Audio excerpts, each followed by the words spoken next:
আল্লাহ তাআলা আমাদেরকে নতুন করে আবারও ডাকতেছে, বান্দা মাহে রমজান আমি তোমাদের সামনে নিয়ে আসতেছি, তোমাদের এখন দরকার শুধু দোয়া করো, আল্লাহ রমজান আমারে দেখাইয়েন, রমজান পর্যন্ত পৌঁছাইয়েন। আর প্রত্যেকটা বাবা ভাই, পুরুষ নারী, জওয়ান বুড়া, সবার কাছে আমার অনুরোধ, রমজানকে টার্গেট করে নিজের জীবন পরিবর্তনের জন্য আপনি সিদ্ধান্ত নিন। আল্লাহ কোরআনে ওয়াদা দিছে, বান্দা একটা মাস রমজান তুমি যত্ন নিয়া রমজান মাসটা কাটাইবা, সবগুলো গুনাহ ছেড়ে দিবা, আমি আল্লাহ তাআলার হুকুমগুলো পালন করবা। আমি আল্লাহ ওয়াদা দিলাম লাআল্লাকুম তাত্তাকুন, এক মাসে তোমাকে মুত্তাকি বানায় দেব, জান্নাতি বানায় দেব, বানায় দেব। আল্লাহ তাআলা বলছেন, আল্লাহ কোরআনে বলছেন, বান্দা তুমি মনে রেখো কোনোভাবে রমজান বলতে আমি কঠিন কিছু তোমার উপরে চাপাই নাই। ইউরিদুল্লাহু বিকুমুল ইউসরা ওয়ালা ইউরিদু বিকুমুল উসরা। কোরআনে আল্লাহ বলছেন, রমজানের কথা বলতে গিয়ে আল্লাহ বলছে, বান্দা মনে করো তোমার জন্য আমি কি কি দিছি রমজানে। স্বাভাবিক সারা বছরের নেক আমল তো আছেই, বাকি নতুন করে কি দিলাম? এক নম্বরে ধরে নেন, নতুন করে আল্লাহ তাআলা রমজানে আমাদেরকে কি দিলেন? এক মাসের রোজা, রোজা রাখতে হবে। 2, প্রতিদিন তারাবি পড়তে হবে। 3, ইফতার করতে হবে। 4, রাত্রিবেলা সাহারি খাইতে হবে। 5, শেষ দশকে এতেকাফ করতে হবে। 6, শেষ দশকের বেজর রাত্রিগুলোতে সবে কদর তালাশ করতে হবে। আর কি? আর পুরাটা মাস গুনাহ থেকে বাঁচতে হবে। আল্লাহ তাআলার নেক আমল, 5 ওয়াক্ত নামাজ, জিকির, তেলাওয়াত, দোয়া, কান্নাকাটি, এর মধ্যে লিপ্ত থাকতে হবে। এই তো কথা।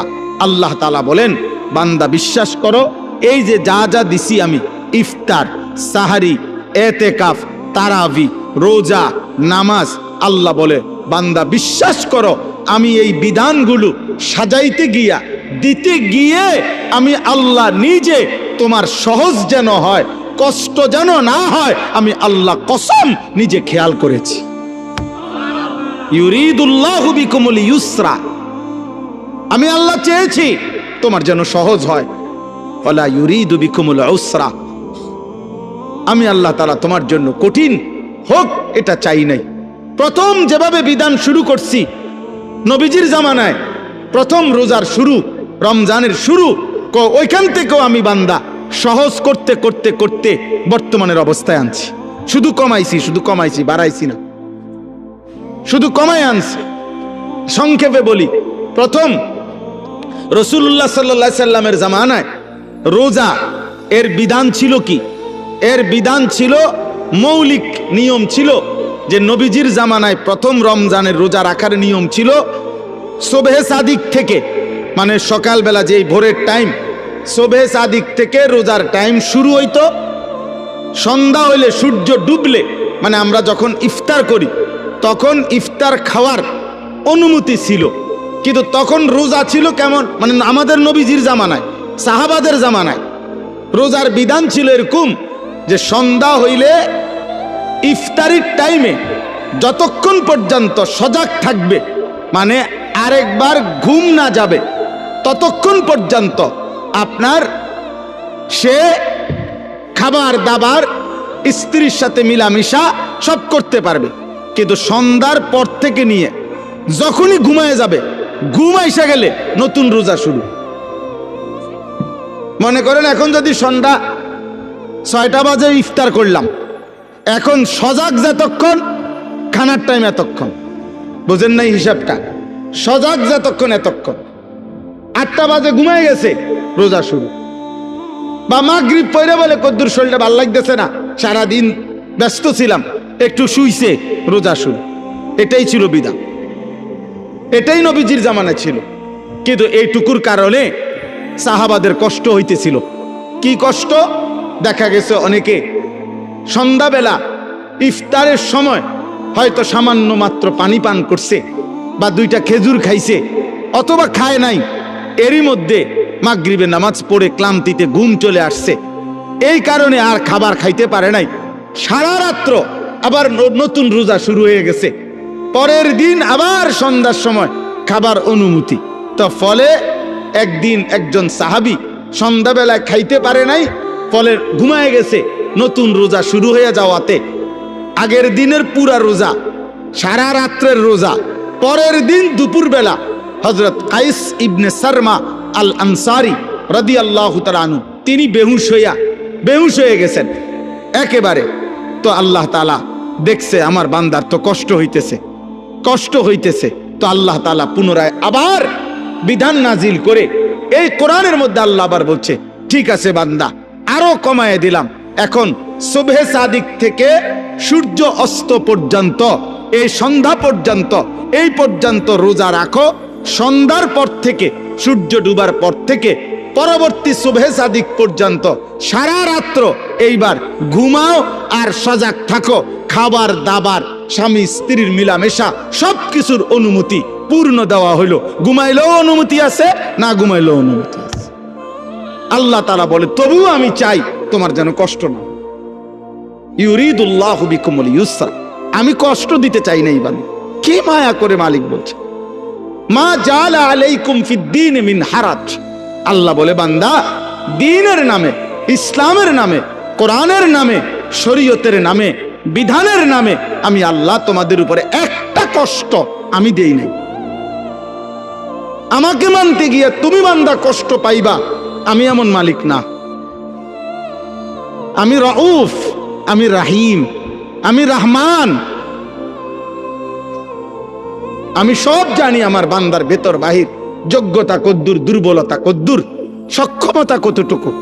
আমি যুবকের আর বৃদ্ধের হুকুম বরাবর করি নাই আমি আল্লাহ তাআলা। এরপরে দেখেন আল্লাহ বলছে, বান্দা আচ্ছা ঠিক আছে, এরপরে আরো শোনো, দুইবার আল্লাহ বলছে, দুইবার রোজার কথা বলতে গিয়ে বলছে, ফামান কানা মিনকুম মারিদান আও আলা সাফারিন ফাইদ্দাতুম মিন আইয়ামিন উখার। শোনো, তোমরা যারা প্রচন্ড অসুস্থ, যে অসুস্থতার কারণে রোগ বেড়ে যাবে, রোজা রাখলে কোনোভাবেই পারতা না, ঠিক আছে ছেড়ে দাও, যখন সুস্থ হইবা তখন এই রোজাগুলো কাজা করো। তোমরা যদি দূরের লম্বা সফরে মুসাফির হও, তাহলে যদি প্রচন্ড রৌদ্র, প্রচন্ড পেরেশানির কারণে তুমি মনে করো যে কষ্ট হবে, তো আল্লাহ তাআলা বলে, ঠিক আছে, রমজানের রোজা এটা ছেড়ে দিও, তুমি অন্য টাইমে যখন বাড়িতে ফিরবা তখন কাজা করুন। আমি চেয়েছি তোমার সহজ, আমি বান্দা চেয়েছি তোমার সহজ। আল্লাহ নবী সাল্লাল্লাহু আলাইহি সাল্লাম বলছে, উম্মত ইফতার তাড়াতাড়ি করে কইরো।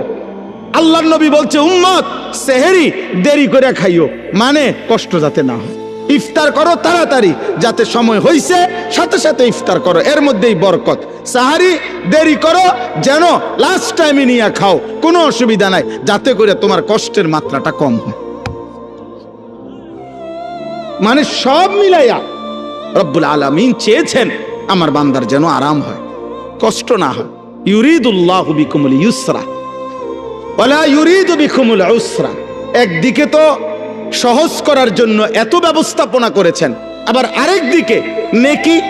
আল্লাহ তাআলা যেন বললেন, রমজানের এক একটা মুহূর্ত আমি স্বর্ণের দামে না, রূপের দামে না, মণি মুক্তার দামে না, বরং আসমান জমিনটাকে যদি 112 দাম ধরো, আসমান জমিন পুরা সৃষ্টির, সেটার যেই দাম আসবে, আল্লাহ বলে তার চাইতে কোটি গুণ বেশি দামে আমি রমজানের এক এক মুহূর্ত তোমাকে দিলাম।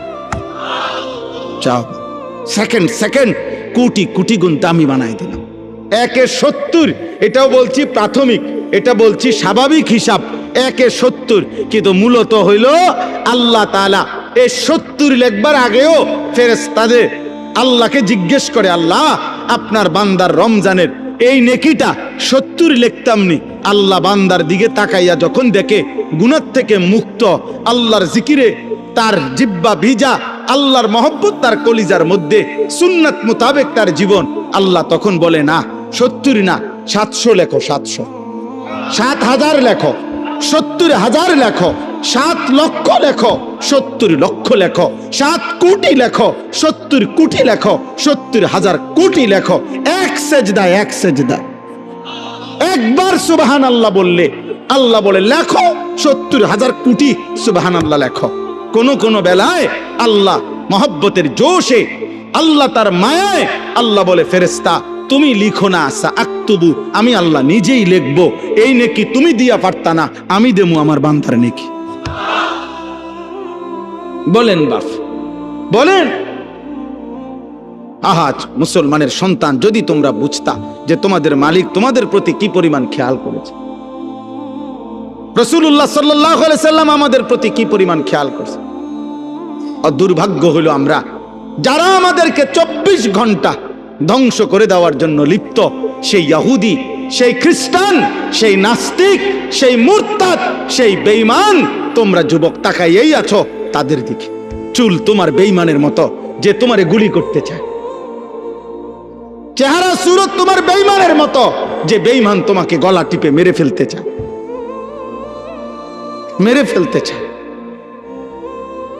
বলেন, পৃথিবীর একটা বেঈমান, ইউরোপের একটা দেশ, কোন দেশ কিংবা দেশের কোন প্রেসিডেন্ট কিংবা কোন দেশের কোন মানবতাবাদী কোন ব্যক্তি আজ পর্যন্ত বলেছে কিনা যে মুসলমানকে আমি কলিজা দিয়া ভালোবাসি?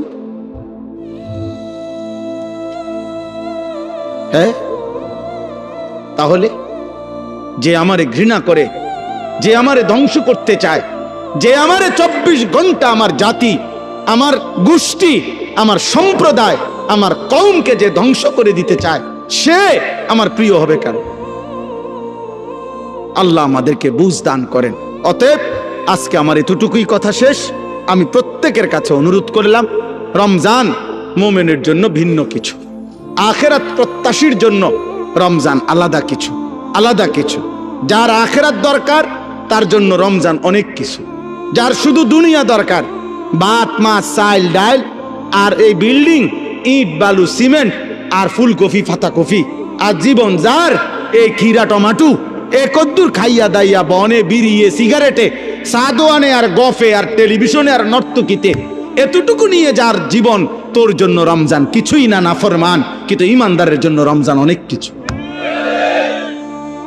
যার আখিরাত দরকার তার অনেক কিছু, তার জন্য অনেক কিছু। এজন্য রাসূলুল্লাহ সাল্লাল্লাহু আলাইহি সাল্লাম 2 মাস রমজানের জন্য দোয়া করতেন। এজন্য কিতাবে আছে আউলিয়ায়ে কেরাম 1 বছরও ছিলেন। এক রমজান শেষ হইলে, ঈদের চাঁদ উঠলে, ঈদের দিন আবার পরবর্তী রমজানের জন্য দোয়া শুরু করতেন। 1 বছর টানা আরেকটা রমজানের জন্য দোয়া করতেন। এজন্য আখিরাত যার দরকার তার জন্য রমজান ভিন্ন কিছু। আল্লাহ তাআলা আমাদের প্রত্যেককে রমজানের কদর করে আজকের এই মুবারক মাহফিল থেকে রমজানের প্রস্তুতি নিয়ে নিজেদের জীবন সুন্দর করার তৌফিক দান করেন, কবুল করেন, আমিন। কোন মানুষের সুস্থতার জন্য এটা জরুরি যে তার মধ্যে পার্থক্য শক্তি থাকে। একটা মানুষ কি সুস্থ স্বাভাবিক নাকি প্রতিবন্ধী, মানসিক ভারসাম্যহীন, এটা বুঝার একটা চিহ্ন হলো তার মধ্যে পার্থক্য শক্তি আছে কিনা। অর্থাৎ যে সত্য মিথ্যা, জায়েজ না জায়েজ, উচিত অনুচিত, ভালো মন্দ, কল্যাণ অকল্যাণ, হালাল হারাম, এটা যে পার্থক্য করতে পারে, এই সুস্থ মানুষ, স্বাভাবিক মানুষ। আর যার মধ্যে এই পার্থক্য শক্তি থাকে না, যে না আমার যখন যেখানে যা আমার মন চায় তা, এবারে হাসুক নলে লাফাক নলে ফালাক, এটা কি মানায় না, মানায় না, অন্যরা কি মনে করবে কি ভাববে কিছুর আমার দরকার না, এই মানুষ কিন্তু মনে রাখতে হবে এই মানুষ প্রতিবন্ধী, মানসিক ভারসাম্যহীন, তার ব্রেনে সমস্যা। এই জন্য ছেলেরা, বাবা এটা মনে রাখো, তোমার পথে তুমি চলো, আমার পথে আমি চলি। কেউ কারোর জন্য আটকায় না, কারোর জন্যই দুনিয়া থেমে থাকে না, কারোর জন্যই না, কারোর জন্য কেউ থামে না। দুনিয়া প্রত্যেকের কে নিয়ে আপন গতিতেই চলতেছে। ওয়াকুল্লুম ফি ফালাকিন ইয়াসবাহুন, সব কিছু একটা নির্দিষ্ট গন্তব্যের দিকেই চলতেছে। আল্লাহ তাআলা বলছে প্রত্যেকটা সৃষ্টি আল্লাহর সমস্ত সৃষ্টি। অতএব কারো জন্য, কারো হাসি, কারো কান্না, কারো মৃত্যু, কারো জন্মগ্রহণ, কোনো কিছুতেই পৃথিবীর ঘন্টা মিনিট সেকেন্ড থামে না। মরলেও ঘড়ির কাঁটা চলে, বাচ্চা জন্ম নিলেও ঘড়ির কাঁটা চলে, এবং আমরা আমাদের নির্দিষ্ট সময় পার করে প্রতিনিয়ত চলেই যেতে হবে, এটাই স্বাভাবিক। এই জন্য কেউ সেজদা দিতে দিতে যদি আব্দুল কাদের জিলানিও হয়, তারও মৃত্যু হবে। কেউ যদি নাফরমানি করতে করতে, অসভ্যতা করতে করতে ফেরাউন নমরুদ হয়, তারও মৃত্যু হবে। এটা সহজ বিষয়, কোনো ঘন্টা মিনিট সেকেন্ড থেমে থাকে না। শনিবার রবিবার হয়, রবিবার সোমবার হয়, জানুয়ারি ফেব্রুয়ারি হয়, রাত দিন হয়, দিন রাত হয়, সকাল দুপুর হয়, দুপুর বিকাল হয়, এই ঘুরতেই আছে, চলতেই আছে, চলতেই আছে। এই জন্য সব ছেলে তোমাদেরকে বল, তোমার জন্য তুমি মনে রাখতে হবে, এই পৃথিবীর কেউ তোমাকে না চিনলেও তোমার তো নিজেকে চিনা উচিত। সবার জন্য এটা উচিত, আমি আপনি সবার জন্য। আত্ম উপলব্ধি বড় নিয়ামত। আমি আমাকে চেনা, আমি আসলে মানুষ না জানোয়ার। যদি মানুষ হয় তাহলে পার্থক্য কি জানোয়ারের সাথে? 2 নম্বর হলো আমি কি মুসলমান না অমুসলমান। যদি আমি মুসলমান হই তাহলে অমুসলমানের সাথে আমার পার্থক্য কি? শুধু মুখে আমি বলছি আমি মুসলমান, এতটুকুই যথেষ্ট। কোরআনুল কারীমের মধ্যে আছে, আল্লাহ তাআলা বলছেন, ক্বালাতিল আ'রাবু আমান্না কুল লাম তু'মিনু ওয়ালাকিন কুলু আসলামনা ফালাম্মা ইয়াদখুলিল ঈমানু ফি কুলুবিকুম। আল্লাহ তাআলা বলেন, মক্কার কিছু বেদুইন মানুষ নবীজির সামনে আইসা বলতো, মুহাম্মদ আমরা ঈমান এনেছি, আমরা মুমিন। আল্লাহ তাআলা বলেন, আপনি তাদেরকে বলে দেন যে না, তোমরা ঈমানদার নও। আমি আল্লাহ বললাম তোমরা ঈমানদার না, বরং তোমরা এতটুকু বলতে পারো যে আমরা বাহ্যিকভাবে ইসলামের আনুগত্য স্বীকার করছি, মানে পরিচয় দিচ্ছি। ওয়ালাম্মা ইয়াদখুলিল ঈমানু ফি কুলুবিকুম, এখনো তোমাদের অন্তরে ঈমান প্রবেশ করে নাই, আল্লাহ বলছেন। তার মানে এটা নিয়ম, শেকড় যত গভীর হয়, গাছের ডালপালা তত মোটা হয়, ছড়ায় পড়ে। যে গাছের শিকড় যত দুর্বল, ওই গাছের উচ্চতা এবং চারিদিকে ছড়িয়ে পড়া ডালপালা তত দুর্বল। তো শেকড় গভীর হইলে ডালপালাও বড় হয়, মজবুত হয়, ছড়িয়ে পড়ে। তো যার কলিজার ভিতরে ঈমান যেমন, তার বাহ্যিক চেহারা, সুরত, চলন বলন, বাহ্যিকভাবেও তার ইসলাম ততটা ছড়িয়ে পড়ে। এটা দেখলেই বোঝা যায়, চুল দেখলেই বোঝা যায় তার কলিজায় ঈমান আছে না নাই। সেজদা দেখলেই বোঝা যায়, নামাজের সময় দেখলেই বোঝা যায় যে তার মধ্যে ঈমান আছে না নাই। হালাল হারামের সামনে আসলেই বোঝা যায় তার মধ্যে ঈমান আছে না নাই। নারী সামনে আসলেই বোঝা যায় তার মধ্যে ঈমান আছে না নাই। পাক নাফাকের প্রশ্ন আসলেই বোঝা যায় ঈমান আছে না নাই। এটা প্রতি মুহূর্তেই পরীক্ষা চলতেছে, আর প্রতি মুহূর্তেই প্রমাণ হইতেছে। আল্লাহ তাআলা কোরআনুল কারীমের মধ্যে বলছেন, ওয়ালাকাদ ফাতান্নাল্লাযীনা মিন ক্বাবলিহিম ফালা ইয়া'লামান্নাল্লাহুল্লাযীনা সাদাকু ওয়ালা ইয়া'লামান্নাল কাযিবিন। আমি আল্লাহ প্রত্যেক যুগে যারাই নিজেদেরকে মুমিন পরিচয় দিয়েছে, আমি তাদেরকে পরীক্ষা নিয়েছিলাম, আর পরীক্ষা নিয়েই আমি জেনেছি ঈমানের দাবিতে কে সত্যবাদী আর কে মিথ্যাবাদী। দাবিদার তো অনেক, কিন্তু কে আসল মজনু আর কে নকল মজনু, এটা পরীক্ষার মাধ্যমেই প্রমাণিত হয়েছে। ঠিক এটাই বাস্তবতা। তোমরা মনে করো একেবারে সব ছেলে একবারে তোমরা মনে করতেছো উল্লাস, নাচো, ফুর্তি করো। আরে বেটা, তুমি একেবারে 4 রাস্তার মোড়ে লাফাও।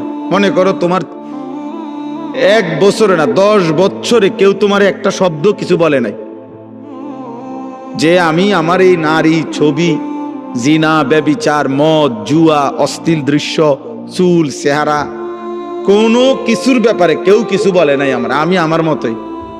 এটা মনে করো না সৌভাগ্য, এটা দুর্ভাগ্য। মানুষ তাকেই বলে যাকে কেউ গড়তে হয়। মানুষের বাচ্চা আর ছাগলের বাচ্চা একরকম না। মানুষের বাচ্চা আর গরুর বাচ্চা একরকম না। গাভীর বাচ্চা ঘাস টাস খাইয়া দৌড়াইয়া এমনি এমনি বড় হয়ে যায়, কারণ তার আখলাক, চরিত্র, শিক্ষা, দীক্ষা, ভদ্রতা, আচরণের কোনো প্রশ্ন নাই, আর শুধু ঘাস খাইতে লেগেছে। কিন্তু মানুষের বাচ্চা শুধু ভাত খাবে আর পেশাব করবে, পায়খানা করবে, আর ঘুম যাবে, ঘুমের তুইটা আবার লাফাবে। এইটা কোনো মানুষের বাচ্চা বলে না। এটা মানুষের বাচ্চা হলো তার শিক্ষা আছে, দীক্ষা আছে, আদব আছে, আখলাক আছে, চাল চলন শেখানোর বিষয় আছে,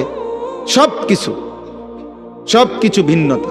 ওয়ালাকাদ কাররামনা বানি আদম, আল্লাহ তাআলা বলেন আমি আদম সন্তানকে আমার সমস্ত সৃষ্টির উপরে সম্মানিত করেছি। ওদের সকল সৃষ্টির চাইতে ভিন্ন। মানুষকে গরু ছাগলের মতো না, বরং মানুষ ভিন্নতা আছে। তাকে আল্লাহ তাআলা সবকিছু শিখাইছেন।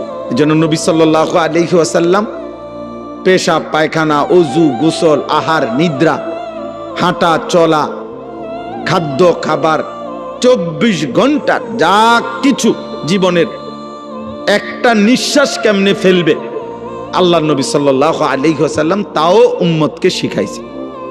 কারণ মানুষ শিখতে হয় কারো হাতে, মানুষ গড়তে হয়, নিজেকে সাজাইতে হয়, কারো তত্ত্বাবধানে নিজেকে গড়ে তুলতে হয়। এই জন্য আমি সব সময় বলি, অনেক ছেলে পেলে আছে, অনেক রসিকতা করে, দুষ্টামি করে অনেক মজা পায়।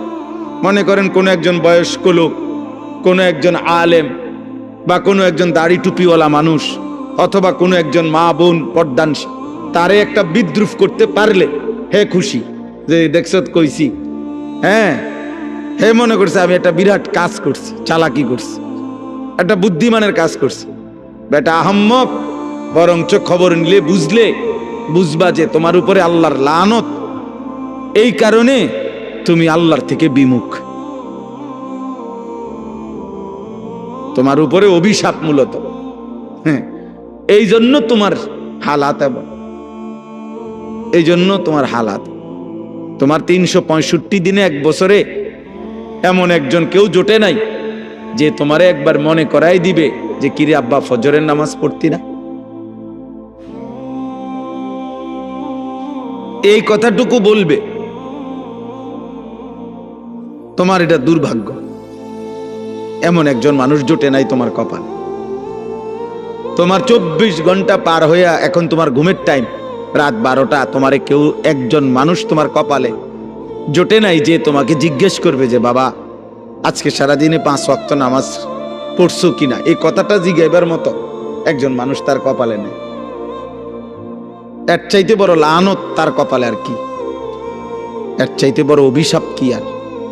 খায় দায়, ঘুম যায়, আবার উঠে পেশাব পায়খানা করে, জন্তু জানোয়ারের মতো। জানোয়ার খায় দায়, ঘুমায়, পেশাব পায়খানা করে, আবার উঠে। এক হাইওয়ান, এক জানোয়ার, এক পশু, যে পশুর আল্লাহ নাই, সেজদা নাই, আখেরাত নাই, হালাল হারামের কোনো পার্থক্য নেই। এই তো জন্তু জানোয়ারের আখলাক। এই জন্য খুব চালাক মনে করো না নিজের, খুব উল্লাস ফুর্তি করো না। বললাম অনেক ছেলে, আমি প্রায় এটা ভাবি, অনেক ছেলে আছে মনে করে খুব বুদ্ধিমান। আরে বুদ্ধিমান না বেটা, তোর বদনসিব বেটা, তোর বদনসিব বেটা, দুর্ভাগ্য বেটা। আলহামদুলিল্লাহ, আমি আমার পুরা ছাত্র জীবন এবং আমার কর্মজীবনেও আল্লাহ আমার এমন মা জুটাইছে। আমার মা প্রতিদিন ফজরের নামাজের জন্য যতক্ষণ ঘুম থেকে না উঠছি, মা ঘন্টা ফিটাইয়া, স্কুলের ঘন্টা টুং টুং করে বাজায়, যে ঘন্টা দিয়া বাইরে দরজার সামনে আমগরে উঠাইছে। মা আমগরে উঠাইছে, আলহামদুলিল্লাহ। বহুদিন আমার যখন একটা বাচ্চা হইছে, আমার বিবি বাচ্চা আছে, আমার সন্তান আছে যখন, তখনও মা আমগরে দরজার সামনে আইসা দরজার ঘন্টা ফিরত। কইতাম মা উঠছি তো, কইতো না উঠ, দরজা খোলো, লাইট জ্বালাও।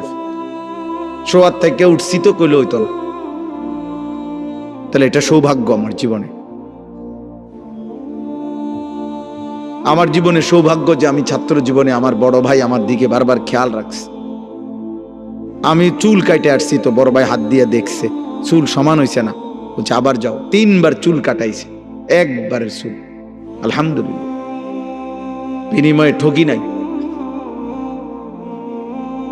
এই জন্য সবাই মিলে এটা ভাবা দরকার। ছেলেরা, কারো জন্য কেউ আটকায় না। আমি আবারও বললাম, তুমি নষ্ট হইতে হইতে ফচ্চা যদি গন্ধ ছোঁড়ে, নারী দেখতে দেখতে, উলঙ্গ ছবি দেখতে দেখতে, অশ্লীল দৃশ্য দেখতে দেখতে, বেহায়াপনা, অসভ্যতা, মদ, জুয়া, বন্ধুদের অসৎ আড্ডা, নোংরা কথাবার্তা কইতে কইতে ফচ্চাও যদি যাও, গন্ধও যদি ছোঁটে, তোমার এটাই না ধরার মতো টাইম মানুষের হাতে নাই। মানুষ খুব ব্যস্ত, প্রচন্ড ব্যস্ত মানুষ, সবাই ব্যস্ত। যে যে লাইনে গুনার কাজ যারা করছে তারাও খুব ব্যস্ত, নেকের কাজ যারা করতেছে আলহামদুলিল্লাহ এখন তারাও খুব ব্যস্ত। ওই যে আমি মৌলানা সাহেবকে কইলাম যে ভাই আপনি উনি মহব্বত করেই বলতে চাইতেছে, তা আমি বললাম না ভাই আপনি আমার এতক্ষণ লাগাই আমার নাম কইবেন, আমার এই টাইম দেওয়া নাই। তাহলে বুঝানোর উদ্দেশ্য হলো কারো হাতেই টাইম নেই, কারো হাতে সময় নেই, বুঝেন? আমি পদে পদে দেখছি বিজিবি, আর্মি, ক্যান্টনমেন্ট থেকে। তো আমি বাসার থেকেও আমার হাসতেছে, বুঝি আজকে সে ওয়াজে যায়। আমি বললাম ওয়াজ না যাইতে আছি, যে দুজনে আটকে যাবো জেনে, হ্যাঁ না এলাম বাসাতে, খালাস, অসুবিধা কি? আল্লাহর কথা বলার চেষ্টা করব, না হইলে আয়ে পড়ব। তো আর আমি কোনো পুঁজি খাটাইছি না যে হ্যাঁ আমার বিরাট মাল লস হয়ে যাবে, বুঝছেন না? গতকালকে রাত্রে টাঙ্গাইল থেকে আসছি, তখন জায়গায় জায়গায় আর্মি গাড়ি চেক করছে, ব্যাগ চেক করছে, সব চেক করছে, আবার সালামও দিছে, দোয়াও চাইছে, চেকও করছে। ঠিক আছে ভাই, ঠিক আছে।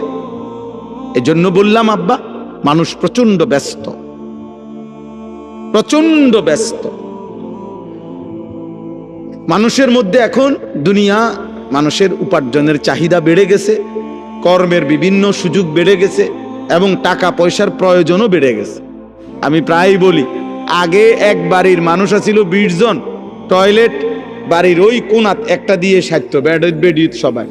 এখন 6 রুম, 6টাই বাথরুম। হ্যাঁ, অ্যাটাচড বাথরুম না? তাহলে এখন এই বেচারার 6টা বাথরুমের 4টা বাথরুম যদি করতে হয় তার বিল্ডিংটার ভিতরে, তাহলে কি পরিমাণ স্যানিটারি মালামাল দরকার, তাহলে অনেক টাকা দরকার।